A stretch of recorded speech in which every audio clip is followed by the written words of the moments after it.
ఎమ్మెల్యేల అనర్హతపై స్పీకర్ నిర్ణయాన్ని స్వాగతిస్తున్నామన్నారు కాంగ్రెస్ ఎమ్మెల్యే ఆది శ్రీనివాస్. ఇరుపక్షాల వాదనను విని స్పీకర్ నిర్ణయం తీసుకున్నారన్నారు. స్పీకర్ తీర్పిస్తే విమర్శించడం సరికాదని తెలిపారు.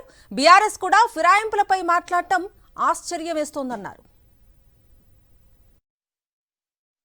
స్పీకర్ గారి నిర్ణయాన్ని స్వాగతిస్తా ఉన్నాము.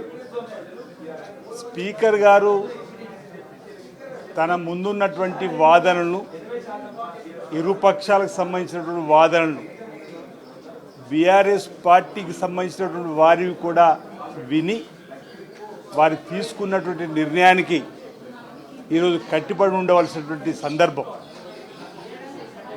వారు 10 షెడ్యూల్లో ట్రిబ్యునల్ కోర్టులో ఇరుపక్షాల వాదనలు విన్న తదుపరి మెరిట్స్ ప్రకారం వారు తీర్పునిస్తే వారిని వ్యక్తిగతంగా విమర్శించేటువంటి సందర్భాన్ని మేము తీవ్రంగా తప్పుపడుతూ ఉన్నాం.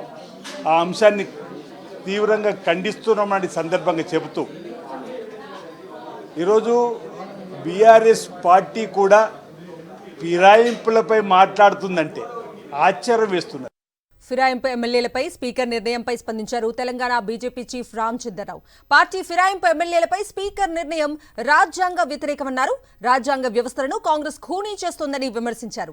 అనర్హతపై స్పీకర్ తీర్పు ఊహించినదేనని తెలిపారాయన. తెలంగాణలో ఈ నిర్ణయం రాజ్యాంగం, ప్రజాస్వామ్యంపై జరిగిన హత్య అని ఘాటు వ్యాఖ్యలు చేశారు.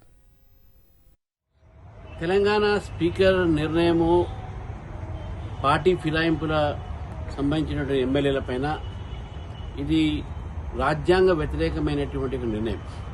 ఏ పార్టీ అయితే రాజ్యాంగాన్ని కాపాడుతామని చెప్పి మాట్లాడే పార్టీ ఈరోజు రాజ్యాంగ సంస్థ, రాజ్యాంగ వ్యవస్థ అయినటువంటి స్పీకర్ని కూడా వారు ఇన్ఫ్లుయెన్స్ చేసి ఈరోజు స్పీకర్ని కూడా సరైనటువంటి నిర్ణయము, రాజ్యాంగబద్ధమైన నిర్ణయం తీసుకోకుండా చేసింది కాంగ్రెస్ పార్టీ, కాంగ్రెస్ ప్రభుత్వం. స్పీకర్ నిర్ణయము రాజ్యాంగ వ్యతిరేకం. బహిరంగంగా ఏ పార్టీ నాయకుడైతే పార్టీ ఫిరాయింపు చట్టం తీసుకొచ్చారో ఆ పార్టీ నాయకుడికే గౌరవం ఇవ్వకుండా, ఏ రాజ్యాంగ పుస్తకం అయితే పట్టుకొని జేబులో పెట్టుకొని దేశమంతా తిరుగుతున్నాడో ఆ రాజ్యాంగాన్ని గౌరవం ఇవ్వకుండా, ఏ రాజ్యాంగ వ్యవస్థ స్పీకరు రాజ్యాంగాన్ని కట్టుబడి ఉండాల్సినటువంటి స్పీకర్ని కూడా ఈరోజు మీరు ఇన్ఫ్లుయెన్స్ చేసి అటువంటి ఒక నిర్ణయాన్ని తీసుకున్నారంటే ఈరోజు తెలంగాణలో రాజ్యాంగ హత్య అయింది, ప్రజాస్వామ్య హత్య అయిందని చెప్పేసి భారతీయ జనతా పార్టీ భావిస్తాం.